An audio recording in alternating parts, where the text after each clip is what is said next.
Hey everybody, on this episode of The Extended Branch, we're going to start talking about ritual and how it gets used in Freemasonry and different viewpoints that people will experience as they enter the craft and as they progress as brethren. Guys? I have one very special BBQ. Yes, one very special BBQ, and I am probably going to be kicked out of Freemasonry. Okay. Stay tuned.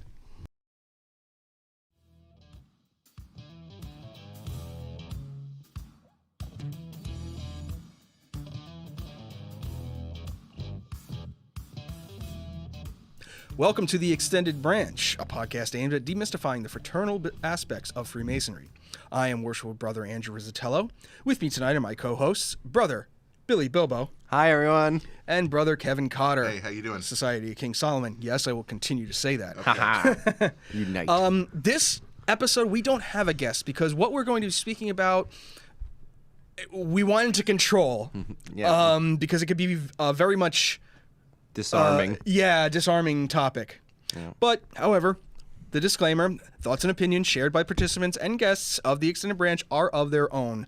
And while open dialogue is the goal, we acknowledge our comments do not represent any official statements of any grand jurisdiction. The conversation will be kept open in keeping with our obligations and to avoid any spoilers for those interested in joining Freemasonry. I know some of you are out there because I got your emails. Thanks for watching, everybody. Yeah, seriously. Thank you guys so much. Thank you. If you like what you hear, we would love for you to click, share, comment, like, all the wonderful stuff. Majority of our stuff is on Facebook for sharing purposes. Right. YouTube is our home for the Olive Branch YouTube page. And we are now available on Apple as a video podcast and should be searchable on Google Podcasts as of this moment, as of this recording, I should say. Okay. And also, comment. We'd love to hear from you. Yeah, like I please, said, guys, let us know what I you got want some to hear about. emails from non-Masons within the last 2 weeks, and so thank you for watching. Yeah, absolutely. Thanks very much. Yeah, and with that, I'm actually going to cut. Well, no, I'm going to cut in front of Billy for a second because I'm going to do a little Passagello myself, a little state of the craft type thing. Oh, okay.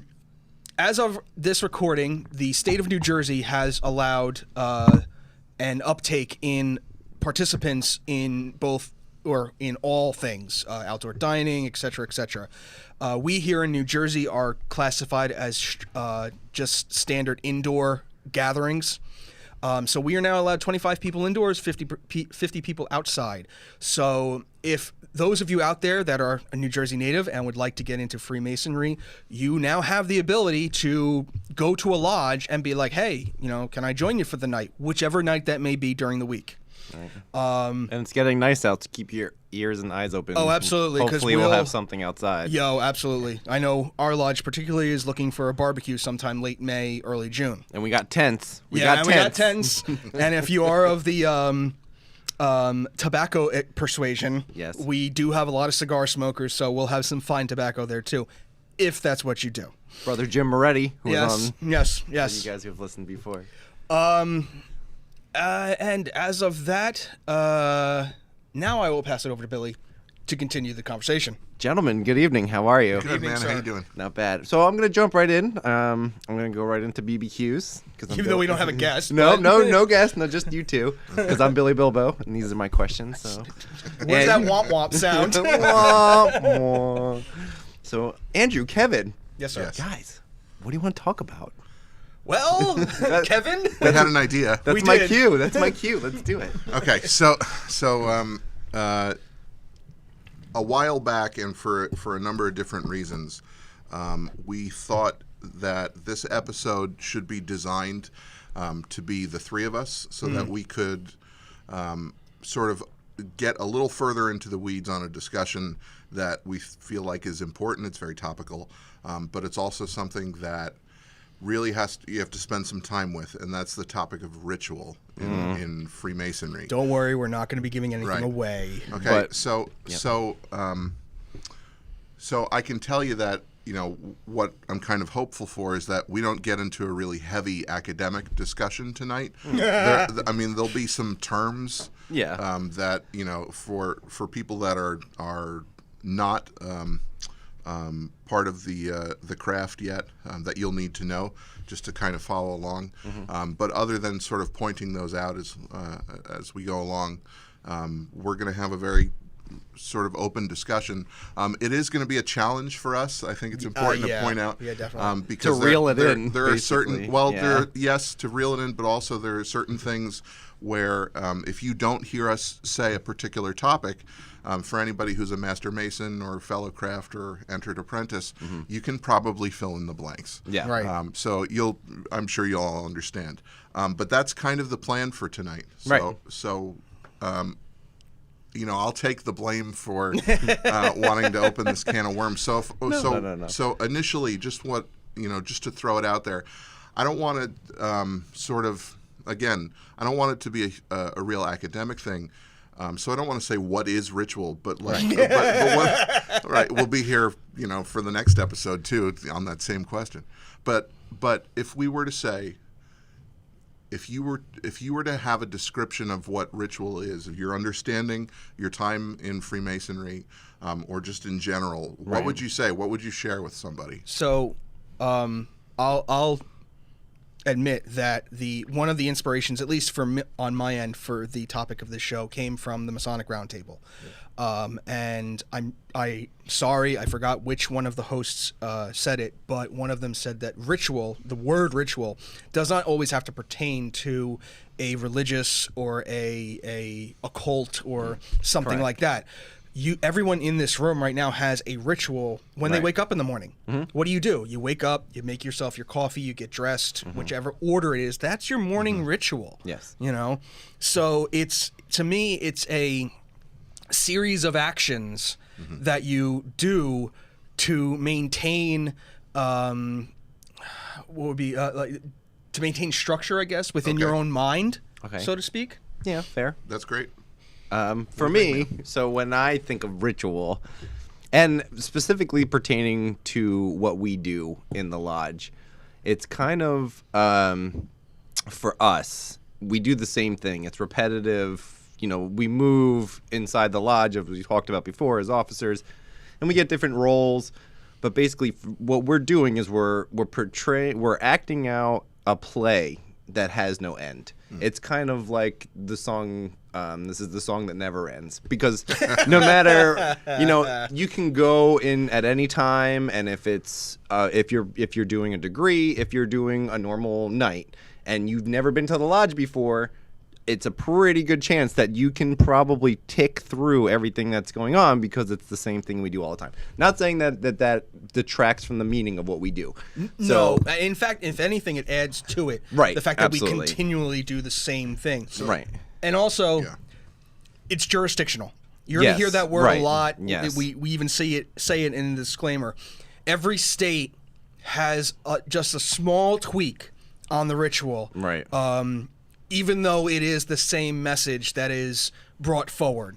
So something you see in New Jersey might be slightly different if you see it in Pennsylvania or in Virginia, or et cetera, et cetera. Oklahoma, my buddy's from West Virginia, and we went through the whole thing together. My child's godfather is down in Georgia. He actually joined. I was one of his signers, and I ask him constantly. He's a fellow craft right now, which is the second step in your journey through Freemasonry. And I asked him about the degrees, and I just listened. I go, yeah, we don't do that. Oh, yeah, we do that too. Oh, yeah, I know those words. Oh, you don't have that? Yeah, oh, that's exactly. weird. Yeah, we have those. Yeah, absolutely.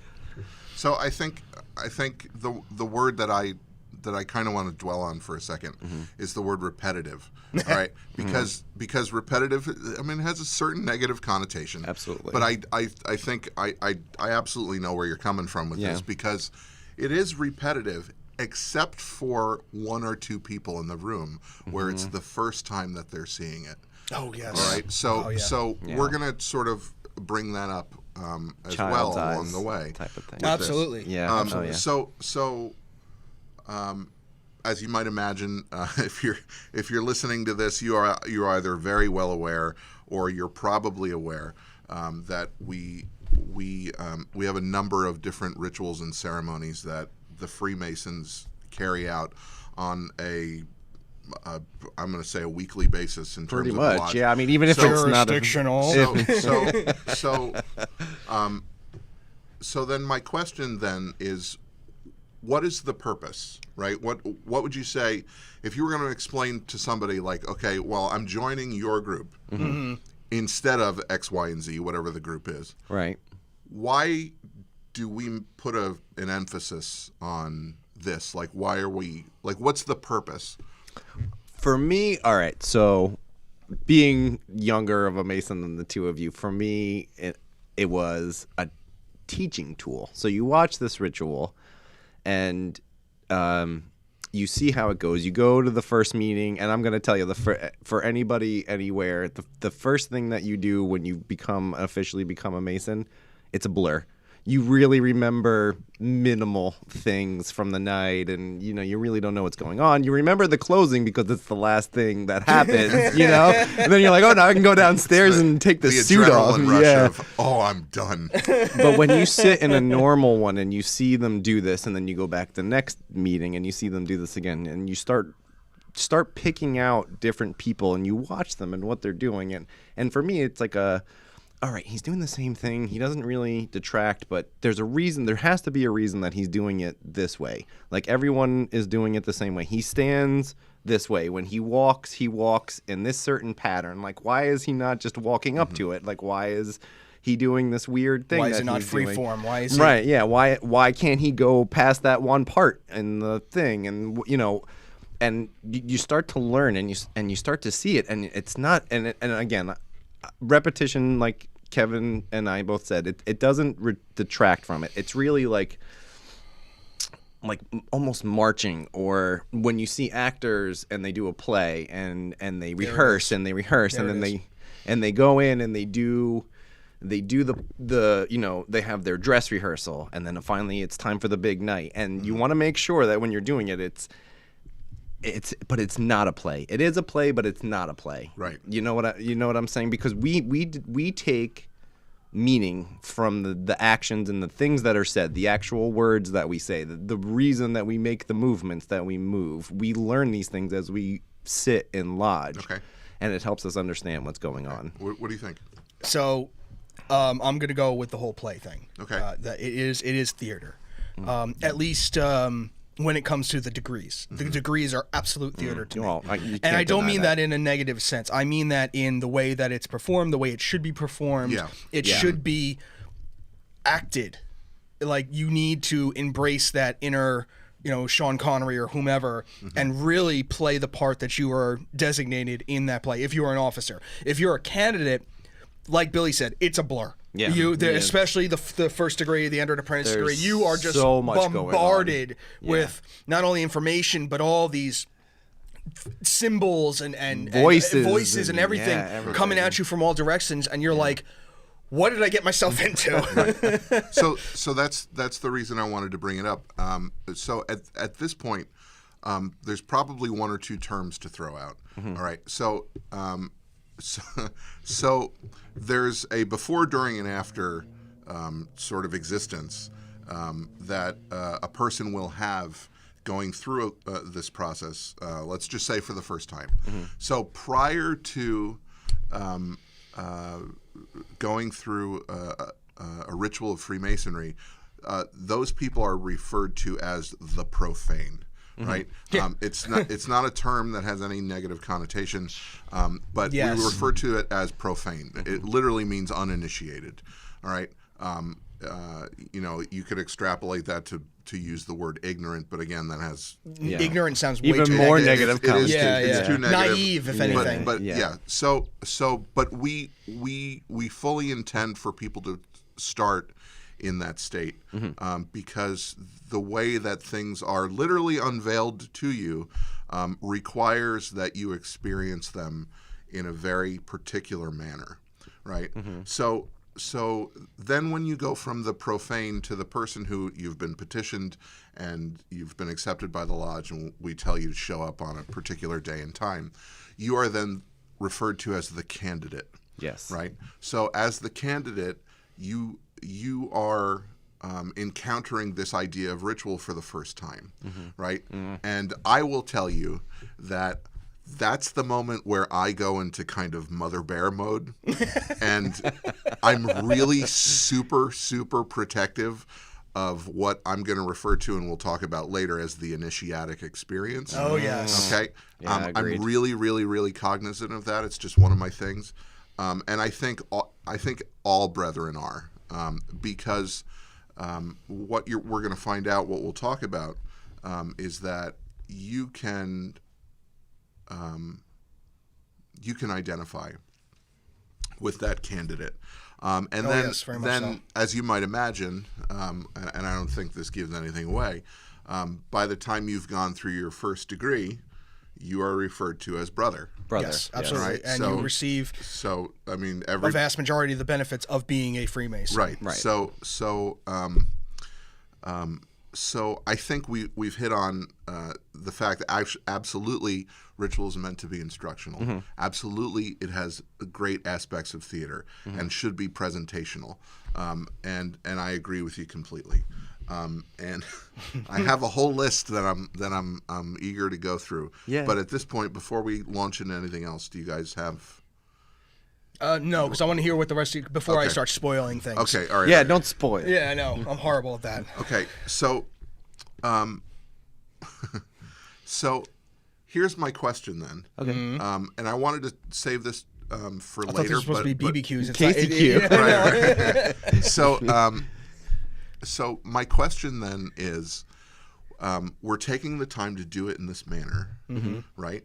It does take time. It does take rehearsal, like you say. Practice, Oh, yeah, it does. practice. Here's a question, Especially that Master Mason. I'm glad actually, and I will call in to mention the Society of King Solomon, which was a wonderful program put on by the Grand Lodge of New Jersey, and it's on the website if you want to find out more information. The Grand Lodge website, but they ask a really vital question in the course of that process, which is, in this very postmodern age, this very technological age that we live in, that we're operating in, that Freemasonry now resides in, why would we even bother with teaching people, with transmitting information The way that we do. the way that we do? Okay, why are we doing it this All way? right, so the first thing that comes to my head is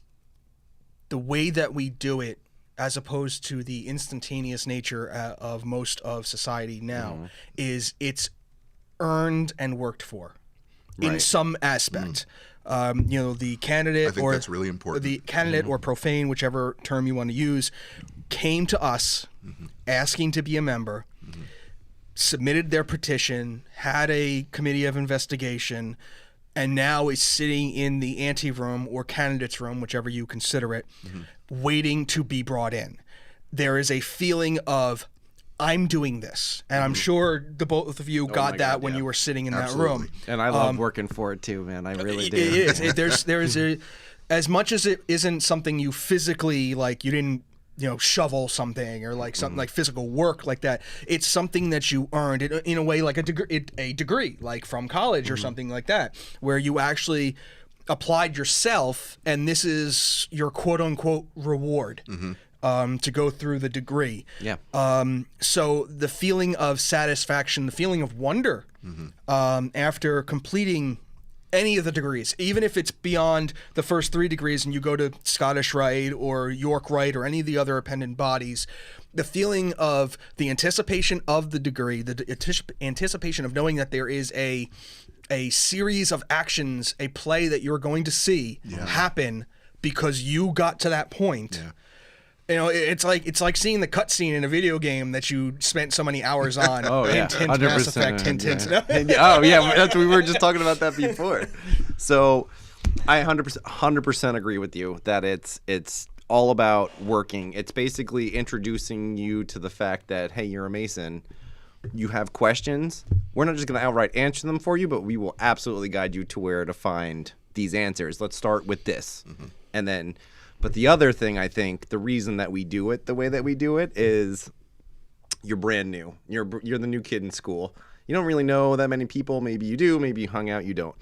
But after you go through that first one and you're a brother and you have to do some of the studying that we tell you to do, you're given basically a mentor, and it teaches you that, hey, look, you may not have known this guy. We're gonna, and then It forces you to have a new friend. yeah. In It's basically like very strongly suggested brotherhood. So it's like we're gonna do human to human contact. It's because you're joining a continuum. Absolutely. Right. And so we're going to bring you in physical hand, Right. person to Absolutely. person. Also, it's carrying on a tradition of, we do a lot of carrying on tradition where Thank you for saying that Yeah. word. I was like, we I was constantly, like, come on. everything we do is tradition. But it's important at this point to say one of the rituals, or the ritual itself, is that tradition that we can clearly trace a line back very far. Yes. Now there are splinters of the tradition and all of that stuff, and it's great. We are not going to celebrate those right now because we'll get. I didn't bring Again, those notes. more hours. That's a that we whole didn't pay separate for. thing. Yeah, that's a very separate thing. But the spirit is true when somebody says to you, "Hey, did you know George Washington is a Freemason?" And we say that as a joke, Right. Because we're Master Masons and because we're on this side of the fence. But some people don't realize that. Yeah. And I believe it was last episode where you mentioned Shaq. Yeah. And yeah. our engineer at the time brought that up and was like, "Oh yeah, look at that!" Like, yeah, Shaq. Actually, just recently, John Wayne. Oh yeah, you mentioned it to me the Manny other day. Pacquiao it's Yeah. just was initiated in a lodge in the yes, Philippines. congratulations. Yeah, Welcome, congrats, brother Manny. Pacquiao. Yeah. Entered Apprentice Brother Pacquiao. But it's absolute. I mean, look, it shows up in the podcast. Look how much time we spend with Name That Mason. Yeah. It's important because these are commonalities that we share. We're normal right? people. They're not normal They people, are. but They're still not, our brothers. Right. Yeah, Exactly. they're not Yeah. ghosts. Nope. Right. So you can go back and you can throw out as many names as you want. Back to antiquity. Yep. No, And absolutely. And they all made pancakes on a Sunday morning. Bud Abbott. Green beans. Green beans. Green beans. Yeah. So I'm glad for that. I think these are really, really important observations because it is about that anticipation and just proof that I don't work as hard to plan this as it might come across. You were talking and specifically on the subject of anticipation, I turned in my petition in January. Oh, that's right. You had a really long wait. Right, me too. in January, and I didn't go through my first degree until that September. Right? Yeah. And for me, when I was presented with that, I was kind of excited. Oh, yeah. Because I had ensconced myself downstairs, right, and having a good time in my usual idiom. But Peter was there, a few other guys were there, and it was fantastic because I got to learn people's names. Yeah, you definitely had a benefit over that over me. I needed to do that. I personally, as a person, needed to do that. I needed to learn somebody's name, and I needed to remember it. And I needed people to come up to me and know that before I went home, I was going to shake 30 hands. Right. And I wasn't at a my wedding, God. and I didn't just get married. Right? Do you remember that coming in and leaving when everyone's already sitting down? Oh my God! You're like, everyone's eating. Why do I have to do this? Right. I feel so bad. Well, it's like everybody's eating, and they're still shaking hands. Yeah, so it doesn't like, matter. we'll do it after, guys. We'll do it after. Yeah, we're all going to be Enjoy your done meal. in a minute. No, but yeah. this is I think it's important because when we look at ritual, there are terms that are kind of swirling around in sort of that vicinity of space. Like we could talk about ritual and we can go into esoterica. We could talk about ritual. No, we don't have enough time. No, but what I'm saying is we could talk about ritual and we can go into history. We Right. could talk about ritual and we can talk about tradition. Right. Right? Because I think history and tradition are two different things. Right. Right? Yes. So I'm glad that we spent a little time on this because it is really important that we take the time, especially as Master Masons, to put ourselves back in the shoes of somebody who just walked into the door, and we're going to impress upon them the fact that you have some things to learn, and one of the things that we value so much is the way that we teach them, and sharing that moment with you when you kind of discover some of these things. Seeing that look when they realize it's something. great. Yeah. Going back to my my recognition to the Masonic Roundtable about their podcast on this subject. One of the quotes that I'm going to use from them is we as Masons like to use the phrase we make good men better, and there should be a little asterisk underneath next to it that says, for best results, apply teachings twice a month, pepper with minutes as for taste. That sounds either like John or Jason. I think it was Jason. Or it might have been Juan, actually. It's true. It's absolutely true. There's the obviously the ritual aspect of it, but then it's the retention. Because obviously that initial experience, and the initial experience, at least for us, happens 3 times. Your EA, your FC, your Master Mason. So you get that nervousness and that anticipation of a degree. But then what happens after Master Mason? How do you keep them? Right. And you have obviously a broad sense that you can either have them become officers, and then they're going to learn the ritual that they participated in, or that they were on the receiving end of, I should say. Do the other side of participation. Yeah, exactly. Which in and of itself is awesome. Yeah. I, being the Worshipful Master, I'm practicing that chair for right now the Entered Apprentice degree. I've done it once before in something we call advanced stations. And it changed my viewpoint, not only physically, but mentally, because I am the one bringing these gentlemen in. I am their first experience to the majesty, I guess you could say, of the ritual. Right. You're guiding them. I am. I literally am. I'm bringing them in as brethren. When I knew that I was going to be doing this back when I was a junior warden 2 years ago, when I was doing the advanced station, I knew that I wanted to perform it to the best of my ability. And now, all ritual is memorized. Let's just put that out there. Yes. Some states it's mouth to ear, and you're just constantly going over it. Our state, luckily, we have a cipher. A booklet. Yeah. So it's written down, but it's not in English. It's actually not in any language. No. Well, something else I would throw out okay. also. There are some states, like off the top of my head, like Pennsylvania, where everything's different in Pennsylvania. It's telephone. It's a game of telephone. No, 90% of what has to happen in the ritual is all done by the Worshipful Master. Oh, wow. It's all of it. I did not know that. It is. Wow. It is. Which is a workload, if you think about it. And there are guys that do like 2-3 rounds. As Worshipful Master. I know. Bless them. Yeah, serious. I'm nervous about the one, but it'll be one and done for me. I'm good. So yeah, there definitely was that inspiration for me to make sure that these I had 3 gentlemen come in under me, and I wanted to make sure that they got the best experience that they could have. It really is like a service aspect. Not only, again, like I said, especially for the EA, there's so much thrown at you. So trying to get them to not so much understand, but appreciate what's going on was definitely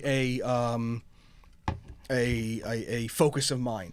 So that theater aspect definitely kicked in. Well, you did that to me, because I didn't really have anything to say in the lodge until last year when we did anything.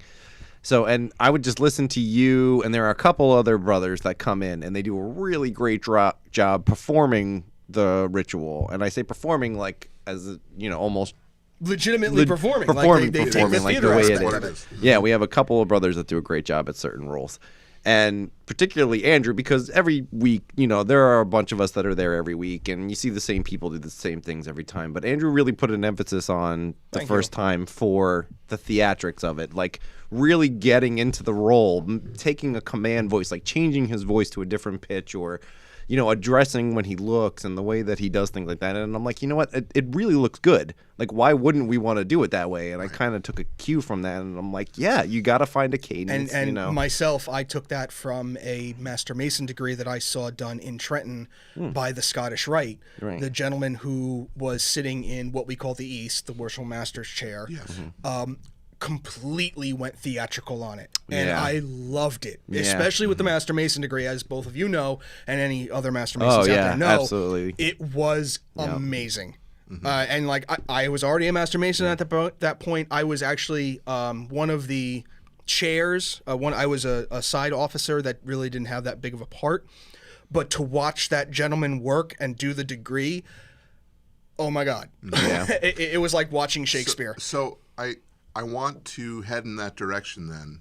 Not really a pivot, but to head in that direction and to talk about the initiatic experience. Okay. Okay. Yeah. Because for as much as everything that we've talked about, I can tell you when we assemble in lodge, right? Lodge also, I should say, is a collection of people and not just a building. Yes. Correct. All right, Yes. that's Yes, important, correct. and we'll get to that in a minute. We can go So anywhere. when we assemble in lodge, every person, every Master Mason who is about to prepare this ritual and present it is very much aware of what we are doing for the candidates or for the brothers who are in waiting, right? It's something, it's a very clear and present mindset that we all share going into this. We take it very seriously. It is something that we celebrate. It is something that we joke about because we live with this. Yes. Right? But it is something that we can easily remember being in the position that we are about to put these people in. All right? Yeah. So the topic that I want to bring up is not just the initiatic experience, but helping to preserve the initiatic experience. And I want to throw out one or two things just to kind of help frame the idea. There are two types of Freemasonry, or I should say there are two types of Masonry that people ought to be at least vaguely familiar with in entering into this part of the discussion. So there's operative Freemasonry, where all of our things come from. All of the It's literal masonry. All of- Building buildings with stones. he's got a square and compass Square on. compass, That's yeah. where it comes from. Yeah. All right. It is the literal aspect. If you of the want to term. know more about that, read a book. But with love, I said it with love. Get your knowledge Chris on. Hodap, Freemasonry for Dummies. Yes. So that is called operative Freemasonry. Right. What we practice, what we engage in when we're doing ritual is something called speculative Freemasonry, which is a whole series of symbolism, morality, ritual, history that has been collected over many, many centuries. Compressed. By The symbols. Oh, the by symbolism. very wise brethren. All right. Albert Pike. So Couple so guys. so when we prepare ritual, we are plugging into that continuum. Right? We're being given something that we have to. It's our job to pass on.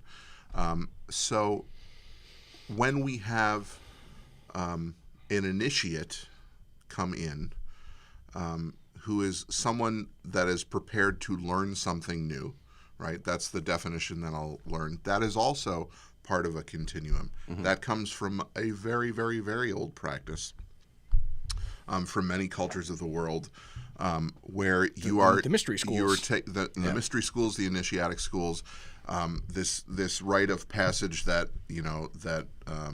male societies feel like they have to, create something to signify moving into manhood. Whereas whatever, moving into manhood, various positions of their life. right, exactly. Whatever it is. So, but specifically, if we were to trace as straight a line as we could to back from Freemasonry, you would be looking at initiatic schools from Greece and from Egypt, where you had basically two classes of people.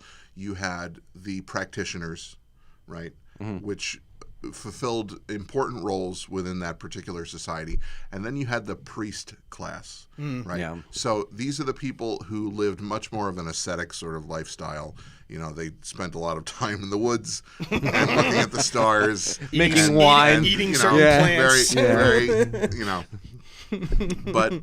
But these people were the authors of this initiatic experience. Those were the people, the officers of the lodge, that it was their responsibility to take on this initiatic experience And make sure that everyone that went through it did it as closely as they did. Right. So if ever I seem impassioned about preserving the initiatic experience, that I'm sorry. Thank you all for going down that rabbit hole with me. There's a picture of Manny Pacquiao being Yes, initiated yes. on the big screen. So again, I want to do it the same way that we started this. If I say preserve the initiatic experience, what are things that come to your mind? What are things that you look for, things that you notice in a positive way, not necessarily in a negative way? Oh, true. So obviously the most upfront is remembering that you were once there, like you've said, that you were once there in that position, and you remember how you felt when certain things happened during the lodge. You know, certain.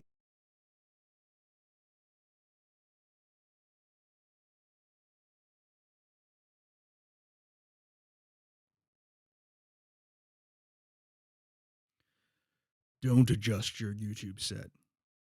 This is actually happening. Unfortunately, during this time, I, Andrew, violated something that I should not have violated. I mentioned something that goes on during all the Masonic degrees that, while innocent in nature during the conversation, upon further review, kind of broke an obligation on my end. So please bear with us for this 2 minutes of silence. If anything, go grab yourself a coffee, grab yourself some snacks, adjust yourself in your seat while you're watching. Pay attention to the road if you're listening in the car. But I was a fool during this section of the podcast, and unfortunately, because this was recorded live, to edit this 2-minute section of video out would ruin the flow of the entire episode. So I will just be lulling you with my sweet voice for this remaining time. Again, guys, I'm sorry. I kind of screwed up, but I didn't want to completely destroy the show by removing this section. I hope you understand, and I hope you enjoy the rest of the episode. All of these actions that are being done, all of these noises that you're hearing. So you have to remember that this is you want to try and preserve the meaning and the I can't think of a good word. Can I jump in? Go ahead. I think symbolism, because everything that you're explaining to me, I mean, it is so not a Masonic thing. And honestly, to be fair, none of these things that we're talking about are exclusively Masonic. Oh no, they belong to many different Any of the things. Look at the military. But when you're saying this, I'm thinking of something as simple as doing a trust fall. Oh Yes. yeah, Right? Like in your gym class, absolutely is. where it's all You're have not just literally blindfolded, but you don't see who's behind you. just you know Exactly. someone's there and just go with it. Yeah, but it is a type of initiation, isn't it? 100%. It's like, I don't like those people. I know who they are. Right. I know their names. Susan always steals my lunch from the refrigerator. We've never had lunch together. But I'm the only one in the band. yeah, Nerd. None of you talk to me, but you're going to catch me you're now. gonna catch me. Yeah, we'll see how that goes. So I did not do the trust fall, I guess is what I'm saying. he actually waited in the parking lot until they all came out. That's right. Yeah, I did the trust. Mom, can you come pick me up? Mom, they want to. So, are you done? I don't want to The only other thing I wanted to add was that, like I just said to Kevin, like, think of the military. You know, you have boot camp, What is boot camp? Initiation. It's an initiation into the Basically, military. training and initiation. It's an it's and you an get a education. ceremony. Yeah, and Yeah, you get a you- ceremony. all kinds of There's a ceremonies. ceremony, right? And there's something that you learn about yourself. Yeah. Oh, many, absolutely. Many things that you learn about yourself. There are things that are imparted to you from a group. Oh, 100%. Yeah. Or yeah, from yeah, a guide in your drill instructor. Yeah. Right. So Beautiful. yes, yeah, it absolutely is. Not to the respect of like getting shark attacked or anything like that, like they do in the military, but that's still a thing. Like No, that's but still. it's important because it is one of the ways that several of the brethren say that they identify with Freemasonry. There is this aspect of fraternalism and brotherhood that activities like this build. Yeah. Oh, absolutely, absolutely. Go ahead, Billy. So, for me, in preserving the initiatic experience, I think that every brother in the lodge, when they know for a fact that there's candidates in the room, they have a duty to preserve the mystery of the night, of what's going to happen to this person. So they ask questions. All of us have asked questions. Like, we've had a brother that we can talk to, and we're like, hey, just what's going to happen? Like, just let me know. And I think for us, like, if you really want people, like, just don't spoil it, honestly, because you're about to go do something that everyone, we give you this big thing on George Washington and, But it's true. Yes, and it's true, and it's enticing. But what I think is more enticing is that you're there because you're investigating a mystery, basically, for yourself. You don't know really. That's a beautiful image. You don't really know what's going on in Freemasonry, so you're investigating this mystery. So you're about to get answers. Don't get answers by cheating yourself. Like, it's our job to not let these people cheat themselves out of what they're about to experience. That's one of the big things is that we say that, at least the three of us say that all the time about how, oh, you're here? Stop reading the internet. Yeah, enough. Yeah, enough. Well, yes, and I think again, unless we're talking about somebody who has not gone through that process, Right. Here's what I'll say: we all know that information is out there. That it takes an entire podcast like this and just makes it completely useless. Useless, yeah. But here's the thing: you are in an assembled group of people who are doing this specifically for you. Yeah. Yep. The only reason we're there that night. That is what makes it legitimate. Yeah. 100%. We're like, sure, there might be a little after your initiation of like, paying some bills, but the reason we're there that night is you. Yeah. Whoever you are. Right. And we practiced for weeks, if not months. Years. Oh my Well, God! years, yeah. yeah. We'll never stop practicing. I mean, we got guys that are That's like the Eddie. thing. That's important Eddie, for it's important for people to know.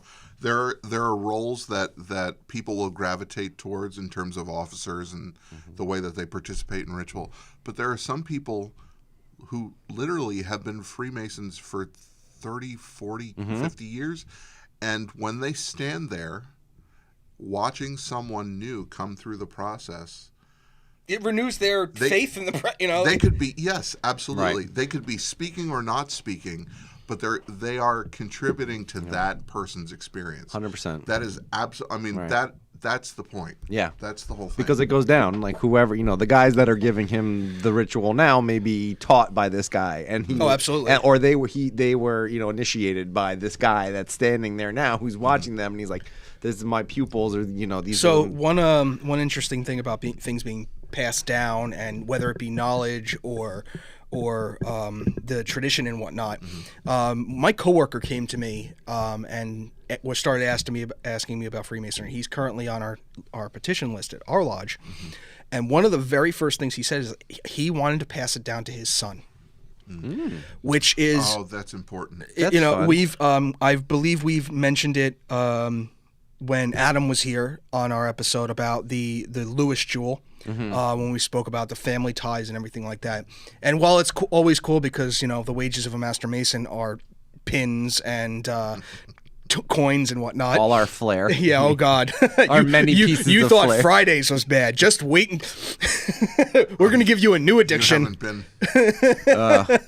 By the way, Adam is the king of flair. We have to give him his shout out for that because he has like. He needs a Girl Scout sash But he's for all the got crap that he's got. the rotating flare. It's rotating. So this is a really important point because it's something that I don't want to say envious or jealous, but that is a beautiful aspect of Freemasonry that we're talking about preserving the initiatic experience. We're talking about history and tradition, but you bring up this Passing it down, yeah. within a family, right? Within family members, even if it skips a generation, right?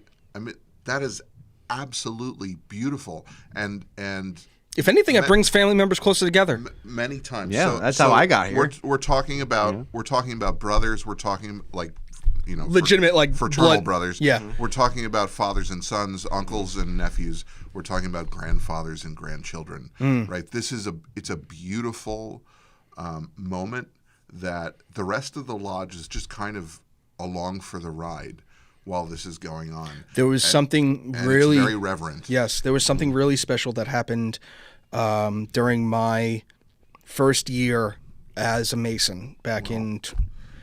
Yeah. You know what I'm talking Yes, about, I right? do. And it was very moving. It was absolutely moving. So, at the time, the worshipful master of a lodge in our district, his son had passed away and his wife had passed away, and I believe they passed away relatively close to each other in time-wise. And his son was, I believe, a demolay, wasn't he not? I believe he was. And the joke was that he slept with a petition under his pillow every night until he turned 18. Well, he never made it to that far, unfortunately. So the Grand Master at the time, all of a sudden, this was a regular meeting night. This wasn't even supposed to be anything special, nothing. It was just a regular meeting night at this lodge. And all of a sudden, the worship master's looking around. There's a lot of, as we call them, gold collars, which are state-level guys, Grand Lodge individuals, because they literally have gold collars depicting whatever their position is. There was a lot of gold collars there in the lodge, so he's sweating because now he thinks he has to do ritual perfectly, and can't mess up in front of the gold collar guys. So we all go upstairs, and one of the ritual for when the Grand Master comes to your lodge is he can just come in. There is no stopping him. He is the Grand Master. He's the Grand Poobah. He can just come in and take control of the lodge, which is what he did. He sat outside. We had our opening ceremony, which we do for every business meeting, and then he came in, and all of his entourage came in, which was about 19 other individuals, something like that, and they lined the room. And in that moment, he called the worshipful master to the altar in the center of the lodge, had him kneel at the altar, and initiated his son who had passed as a Mason in that moment, in front of all of us. That's really nice. It was so beautiful. We all, because with every degree you have an obligation to take. To be a Mason, you have to take an obligation, just as if you were taking an obligation if you were standing in court. So, because obviously his son couldn't do it, everyone in the room did the obligation. That's cool. It was incredible hearing 200 plus people in this lodge recite this obligation that they've all taken before, because they're all Master Masons. They've already said this obligation once, so they know it from memory. Yeah. It was a beautiful moment, and it's one that I was there that night. It's one that I'm very honored to have been present for, and that I know that that brother is very thankful for. He broke down. It was a beautiful moment for Freemasonry in our jurisdiction. It was a beautiful moment for him and for us as a district. I don't know. I don't want to say anything more because it feels like any description would not be befitting of the solemnity of it, the evening. But Yeah. it was done very well. I do know that at the time, it was discussed like many things are discussed online, and Oh, yes. and it's one of the, I created a small firestorm on Reddit with that. It's one of the aspects of our fraternity that we have many viewpoints and we collect them. One of the reasons that we're doing this podcast is to hear back from you, so Right. that these things are out there and it's a living, breathing thing. And that is the best segue that I could possibly come up with, because my final question to you, and it's technically a trick question. Oh God. Is, can there be innovation in ritual? Oh jeez. We know that if we want to end this episode within the next 30 seconds, the answer is no, and we bang the gavel. No, it's over. No, everything's perfect. It's been done. There are no changes in Freemasonry. It's been done this way for 1,000 years. It's going to continue another 1,000. Yes.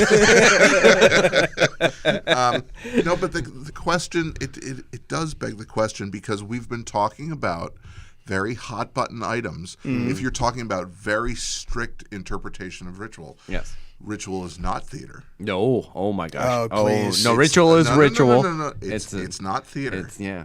Okay, it is not theater. It cannot be altered. No. Right? There are committees upon committees that are assigned to preserve these things on a district and state level, right? So it's an important viewpoint, because we're breaking this rule. Oh, very much every so. single time. So here's what I'll do, just because I want to steal the thunder, and then, and then I'll shut up. So and I will say that although I did hear this early on in my experience as a Freemason, the Masonic Roundtable, who brought this up several weeks ago, also said the same thing. They said, well, look, if there was no innovation in Freemasonry, then none of us would be Master Masons. Correct. Because that degree was not created until way later. At least later in the 18th century. 18th century, yeah. So yeah, is there or can there be innovation in ritual? I think there absolutely can be. I mean, so the primary message of the ritual, of the degrees, of the openings and closings and installations and all the various things, there absolutely is room for some small innovations, whether it be technological or it be something that an individual, because just say, for instance, our lodge is primarily Christian. Not because we want it that way, it just happens to be that way. Well, what happens when we have an individual who comes in who isn't of that particular religious flair? What are we going to do then? Well, personally, me, as Worshipful Master, I'm going to find out as much as I can about that individual's religion and try to let that person have an easier time through the whatever the ritual may be. Because obviously it's not going to mix with what I went through on a religious end of it. Well, one of the things that's an important point that you raise, and to share on here, just in case you were to ever take a tour of a lodge, they'll obviously, one of the things they're going to show you is the lodge room itself, and where the altar is, and you may see a book or several books there on the altar, and usually those are referred to as the volumes of sacred law. Yes. So most, I think all, hopefully I'm going to say all, lodges will keep a copy of the big three, at least, some sort of a Christian Bible, right? Some version of Quran, the Quran, some version of the Torah, and certainly any other volume that a brother requires. That's the place for it. It is not. Again, like you said, maybe our lodge happens to be one particular group, but it's nothing for us to accommodate somebody Absolutely not.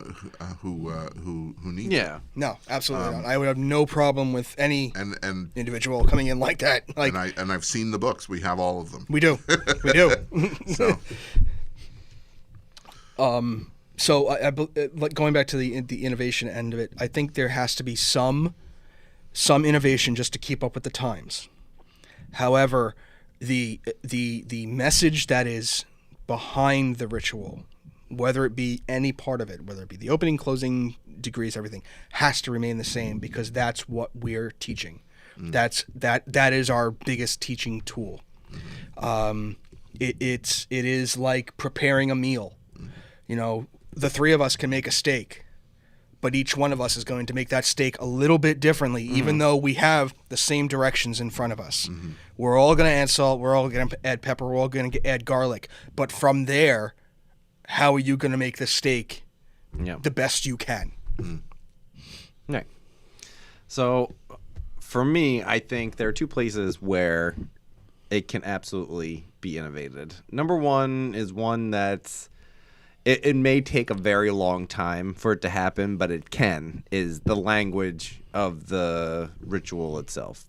It has been updated before, and it can be updated. Again, I'm not saying completely change the wording. I'm not saying completely change the message. I'm just saying update it to a little more modern language. You know what I'm... Because and I'm not giving anything away, but we don't speak like Sumerian English, you know, like when we do it, you know, like we're not speaking in tongues. We're not speaking Egyptian, and we're not, you know, like the way that it would have originally been written down in the area that it was, you know. So I'm saying it can be. I'm not saying it should be. I enjoy the language the way it is, but there's a possibility there for the language itself to be grammatically. Yes, thank you. Grammatically. For the language. Because there's certain times you're like, I said that. You're not supposed to say that. So the other way, which all of us can do right now, and the way to change it, is the way that we present it. The way that we actually speak the words. If you want to change it, if you want to make it interesting, make it interesting. You're the one speaking the lines. Make it your own. Absolutely make it your own. And I cannot stress that enough. If you want to make it interesting, make it interesting. You have the power to do it. Read the words, understand what you're saying, and then do it. Like if you're gonna do this, do it. Like commit to it. And I think, don't be a robot. And I think the innovation comes from inside. Like if you really truly want to take on the role, you'll know what you need to do when you're standing there, you know, portraying whatever officer it is that you are. You'll know what needs to be done. Right. You know? I agree completely. Yeah. I think it's wonderful. I think we say the word theater, we use that as hyperbole. So it's not like, you're not doing like tragedy. Oh yeah, yeah, we don't. Right? Yeah, so we don't all have a skull. I mean, he may have a skull, but we don't all have a skull. We don't right all here. have a skull. It's on the shirt. So none of us are digging graves. No. But it is engaging. Yes. Yes. Oh yeah. It's so interesting. It really is. It's respectful of your audience, which in this case is the candidate, but not necessarily even just the candidate. It's the brothers that are assembled. That because you do want to impress them too. Well, it's not even just impress them. It's you want to make them feel like they're back, standing shoulder to shoulder with the other candidates. Because what it does is that there's new blood and old blood, and you can keep old blood at a boil. Yeah. A lot easier than you can new blood. Yeah, that's true. It's by doing this well, and any of us would agree that if we have a member of our lodge who is well respected, and they walk over to you at the end of a night and they say, "Hey man, you did a really nice job tonight." Yeah. Oh, that means something. Oh, absolutely. Yeah. It's like that's especially if it's someone that is already good at what he does, ritual wise. Yes. Yeah. I've heard people deliver parts of the ritual and and absolutely correct, and then I've heard people who just breathe life into the text, and and even I've only been a Master Mason for 4 years. 4 or 5 years, I guess. At Yeah, this maybe. Point. But Still. that person, even though I knew everything they were going to say, had me sitting on the edge of my seat, and just I agree, I yeah. felt I know like, what's coming next, but how is he going I to do felt it? like Yeah, Joe yeah. Mason again. Yeah, like, yeah. like ready to go. So I think it's funny when I hear the term innovation. Mm-hmm. I lean very, very hard to what is the cutting edge and how many people can I upset, right? Which is fair. I mean, that's very American of you, Kevin. and then I and then I kind of dial it back. But there are areas where one can innovate, Yeah. and it is subtle. It's the way that lines are delivered. It's what the organist may or may not be doing. Yes, the because song at least in our jurisdiction, an organist is kind of open.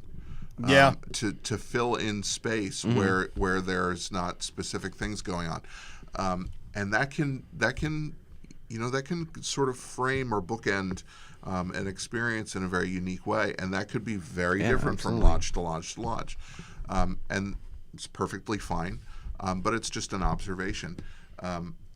So It's like having the Hans Zimmer in the background. yes, When you're watching, any movie that he's ever done something for, Yeah. where you don't even know that there's music back there, but you have this feeling behind it, like Music sets the mood. it does. It sets the mood, and Right. there are definitely parts in so Ritual that need let's it. go there because I want to do this. Of course you do. All right, so we're gonna talk about Star Wars. We're gonna talk I about knew John it. I knew Williams. we're Yeah. going there. No, He made those movies. specifically Yes. because of an interview that Mark Hamill gives whenever he's asked a particular question. Love that guy. Which is, Mark, whatever it was a few years ago, John Williams was given the AFI Lifetime Achievement Award. Good for and he him. was the first composer to get it. Right. Right. Oh, that's great. So they interview Mark Hamill, and he's talking about the scene in A New Hope where he walks out and it's the twin sunset, right? Yeah.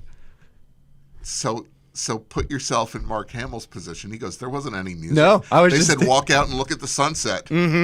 That's so true. Yeah, He doesn't hear that. That's the whole thing. all he heard Just was go the whirring walk of out the and look at tape. Yeah, and- or the air conditioner in a the background. bird, yeah, something. And then Mark Hamill goes on to say, he goes, I watched the movie when it was done, and he was like, Blown away. Yeah. Like, it's incredible. yeah. Yep. Incredible. And I can tell you, and one of the things that I'm hopeful for is that somewhere in the initiatic experience in any of our 3 degrees, either we do this for a candidate or we do this for a brother who's been in the fraternity for a long time, and somebody says something in a particular way, or something is presented in a particular way that resonates with them, right?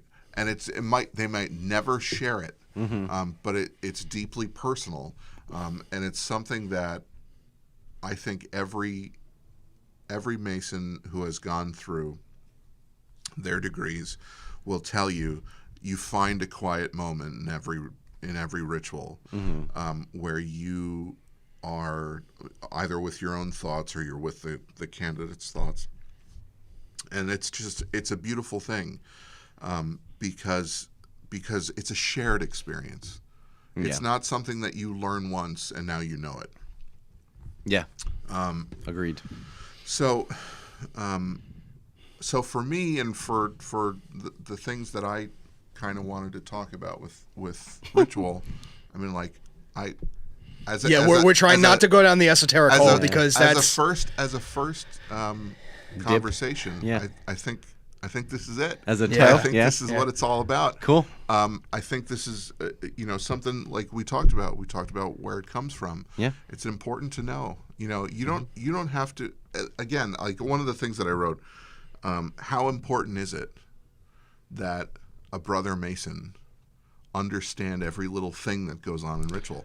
I don't think that it is. not everything. Because I think it's important for you to get the broad stroke. Like, what are we doing? Like, so that you're not completely lost doing Right. it. You know what I mean? That's the most important thing. Make sure you know what's going on Right. inside. Not the nuance of it. Just what is happening. Right. I think, and I know Brother De Lucia has said endless times, you'll get 5 different answers from everyone because it is an experience. Yes. So, I mean, you and I have been Master Masons for a long time, and there's little parts of the ritual that all of a sudden now I'm going, oh shit.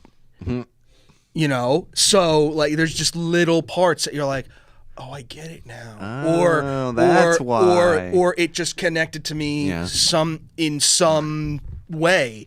Because now I'm master. Now I'm worshipful master, or I was the senior deacon, or anything like that. God. It's like now you're like, I get why they do this now, or I get why he says this now. Oh, ask Pete and Adam. I'm constantly upset. I'm like, oh, I get it. Oh, that's cool. It's part of your charm, Billy. Yeah. He turns into the eternal 5-year-old. Wow. Well, thanks, guys. I mean, this is... no problem. Thank you. Is That was a good exactly the way I wanted to start. Yeah. It is start because Oh yeah, we're gonna keep going with this. there's this is going to be a continuum. This is going to be from now on. There's probably going to be some kind of subtext of ritual and esotericism in the remainder of the shows for as long as this goes on, because those two topics are so deep. You're never going to get to the bottom of them. That's one of the reasons that we got here to do this this idea of a podcast, because I think any of us, if we have visitors at our lodge, we go to visit other lodges. People love to sit and talk about these things. Oh yeah. But it is nice to have in one place just some thoughts that some people can encounter, and maybe you agree with everything that we've said, and or you're cursing at your screen right this'll now. Oh yeah. well, there's that too. Hate mail is directed to you. But there's a spectrum where everything that we could have said tonight might have been the first time somebody heard it. Yeah. Or it could have been like, oh, let me go back and see what the comment was that they had made about this.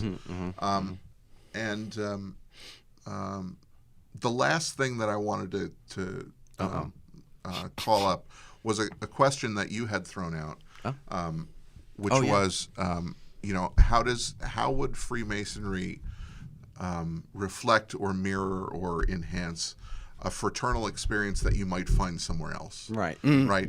And I can tell you, like, I was a member of a college fraternity, and I was directed to Freemasonry because I was told that there was more there. And what I can tell you is, and very playfully, I think that both experiences were genuine.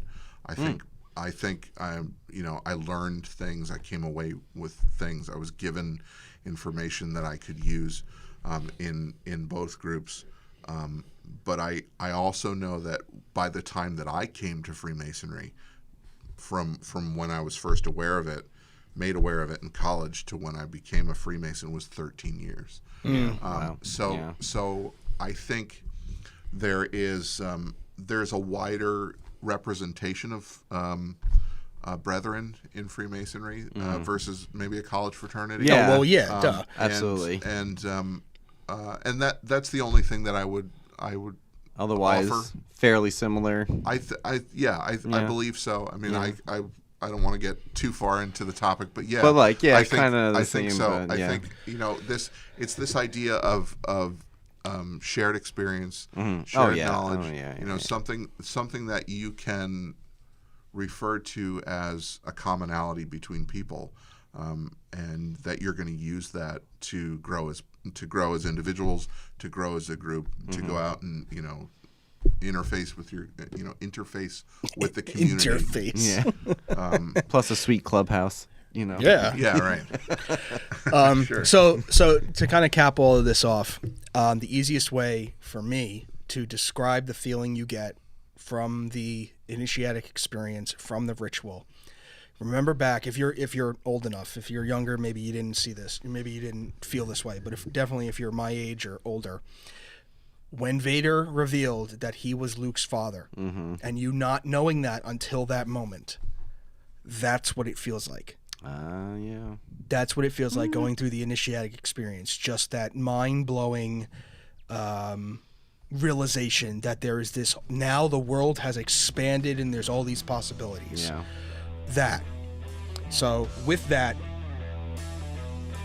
for Brother Kevin Cotter, Society of King Solomon, for Brother Bilbo, Senior Deacon of Olive Branch, Normal guy. I am Worship Master Andrew Zatella, and this has been another episode of The Extended Branch. Good night. Good night, everybody.